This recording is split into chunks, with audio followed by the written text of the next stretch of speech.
You know what really grinds my gears? Not the fact that this episode has taken me a long time to get to, but more or less that it has taken us an entire season of grinds my gears to get to this point. Hello, it is I, the Monster, and today we're going to talk about friendship.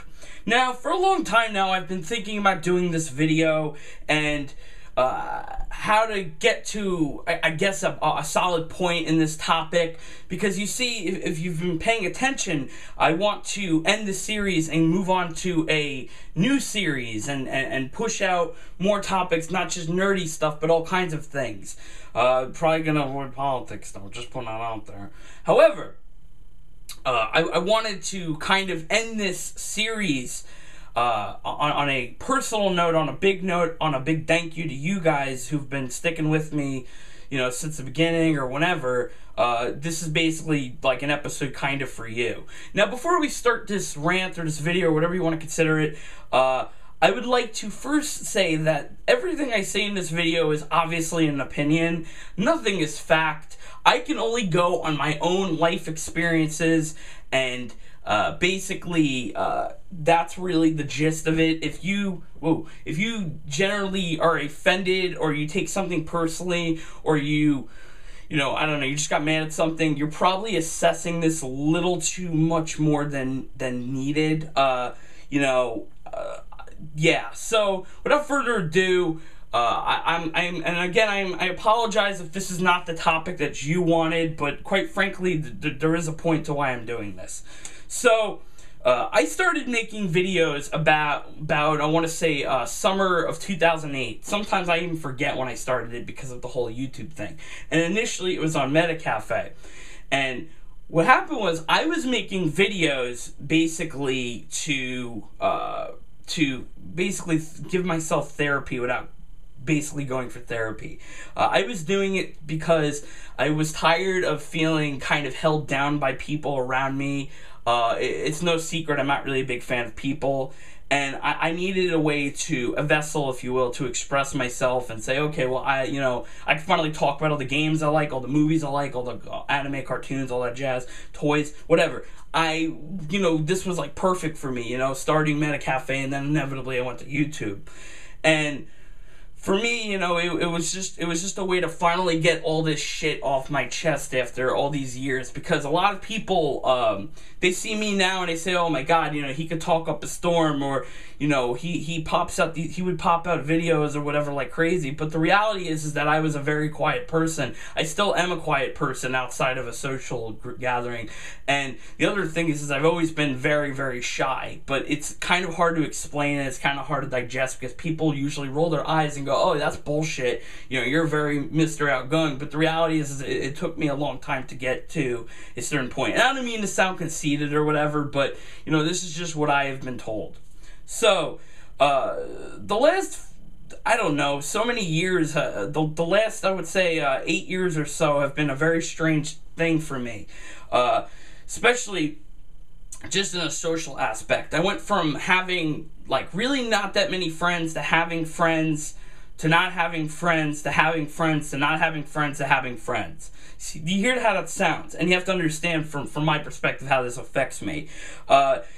Over the years, I've realized that people will come and go, and, new people enter your life, old people will get the fuck out, the bad people, you weed them out. And your parents will tell you this too, especially when you enter high school, for the youngsters watching this video out there. Not that I'm not much older, but you'll know right away who are the good and bad people. You'll figure that shit out, and you'll kick them right to the fucking curb. And if you don't, well, it's okay, because you're only human, and you make shitty mistakes, or maybe you were tricked, I don't know.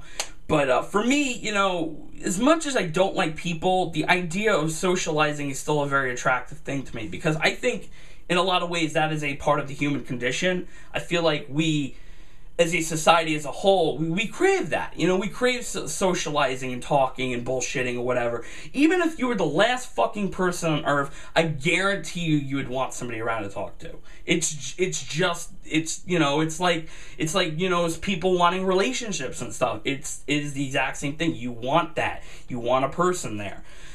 So, of course, you learn a lot of things. But for me personally, I think what's strange about me as a person, again, speaking for me here, I had to learn how to be a particular type of person that was myself and wasn't fake, it wasn't bullshit, it wasn't formulated. Because for me personally, I went through all these weird phases and different things, and I said different things, and I acted a certain way, and a lot of people may think that I'm full of shit, but the reality is I'm very much not. I'm constantly thinking about the things that I'm doing.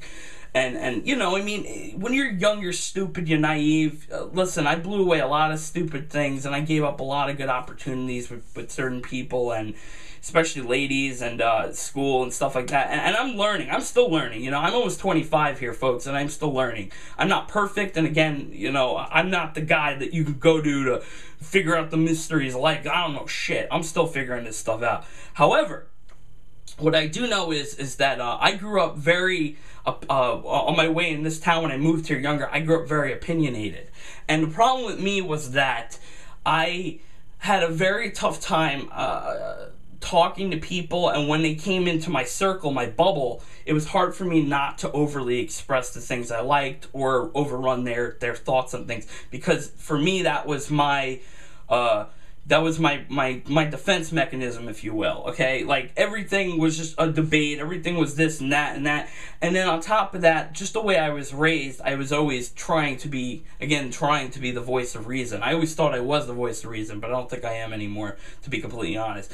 So when you have this overly defensive guy and you have this overly opinionated guy in one, it causes a lot of rifting and a lot of problems over the years. So what ends up happening is like, for me, I gave up a lot of stupid things. I had one friend that was, again, I'm not going to name anybody. This isn't like Shots Fired, the video. But for me, I had a friend that was basically trying to do all kinds of different shit, like drugs and stuff. And that, like, you know, that really wasn't for me. But it was weird because he was introducing me to people that inevitably I would have became friends with. But again, when I was younger, I was like, oh, fuck those guys, all this shit, and I don't know who they are. And I think for me personally, I was tearing that away. You know, I've never shied away from saying that I've been bullied before. I mean, obviously, I'm a very easy fucking target, folks. You know, I am a stout dwarf man. I'm short. I like a lot of nerdy things. You're not going to see me talk about sports very often. And so for me, it was always very, you definitely would get some bullying. I definitely would, for sure. And of course, I would make fun of those people, or I would, you know, tell them to fuck off or whatever. But I mean, you know, it's tough after a while. But, you know, when you're bullied by people that are in your core group of friends, too, you have to just let them go, even after giving them chances, and they still give you the bullshit. But to me, I should have gave people second chances. I should have done things differently. And people will always tell you throughout your life, do not live in the past. And that is entirely true. That's not bullshit. However, we have to learn from it, or we're doomed to repeat it. You know, people come up with all these different ways now to repress something realistic, something real, an emotion, something that you're feeling, in order to pursue their own ideas. In a sense, a lot of people now are opinionated. It's actually kind of ironic that I was that, and now they're that, and they're not being called out on this. But, you know, God forbid you stand up for yourself, and whatever that shit is. You know, flash forward to a few years ago. You know, I had a lot of ups and downs. I found a strong group of friends, and I really enjoyed hanging out with them, and I thought they were good people, and we just clicked. You know, a lot of things clicked. But the problem for me was, personally, I felt like I was one of maybe 2 or 3 out of a group of, I don't know, 6 or 7 of us that was really the main point, really, of socialization, you know, hitting people up and stuff like that. And to me, it was a lot of work. The other problem is like, nobody ever wanted to do things, and when they did want to do things, it was only convenient for them. And then on top of that, I had these scenarios where I'm ashamed to say this, where I was basically lending out money to help people out, and I knew they were going to pay me back, but a lot of the time I didn't get paid back. And see, this is where the problems come in. This is why I'm making this fucking video, because I need to close the book, okay? First off, that's terrible. If you are putting in more effort towards a friendship than anybody else in the room, and you give a shit, and you would take a bullet for that fucking person, and all this bullshit, you know, you need to pull back and say to yourself, like, okay, like, what are these fucking people doing for me? Because, yeah, like, being a good friend is great and everything, but just being a fucking human being and just giving a shit, you know, a general shit, not just, oh, I got a friend and I got another friend, I got another friend, you know, a friend count. You need to really give a shit and care about these people. And so for me personally, I think that was something else that was a problem. Was I am learning that I went way too far in the caring department, and I went way too far in giving a shit about what these people thought. And it's weird to say that because they're your friends, but, like, again, everything has to click like a puzzle, or you're in an abusive relationship. I don't want to use that term, but that's what it is. And to me, it just felt like I was constantly put in these scenarios where I didn't really want to do it, but I did it. And if I said anything, God forbid this was heresy, and this was awful, and you're outspoken, and you're this, and you're opinionated. And it became a big problem, and it led to me eventually, about 2 or so years ago, having a nervous breakdown. Something that nobody knows about because nobody ever talked to me after our big fallout. And this, again, I'm not trying to shoot fire here and say fuck you and all that, because I fucked up and did a lot of stupid shit in the way I handled myself. But the fact that, you know, nobody came to give me that closure, to give me that hug, if you will, and the fact that I had a nervous breakdown and I lost my shit for a long time, I think to me was the biggest slap in the face. There is nothing worse in this world than not having a resolution. And to be completely honest, my life so far in my, you know, almost 25 years on this planet, I have barely seen resolutions to anything. Friendships, ladies, just anything, just closure. And I think that's why people misinterpret what I say, because they just think, oh, he's being outspoken and being that. And yeah, don't get me wrong, I could be outspoken. There's no fucking question about it, folks. But you know what? Yeah, sometimes you again, for me, as a human being, I want to know, the answers to these questions and all these things. But I guess that's life. Unfortunately for me, it's just been a lot. But I wanted to make this video because I know there's people out there, and I see this all the time, that feel this sense of loneliness, or this sense of, you know, never having this core group of friends, or never having this person in their life, a significant other.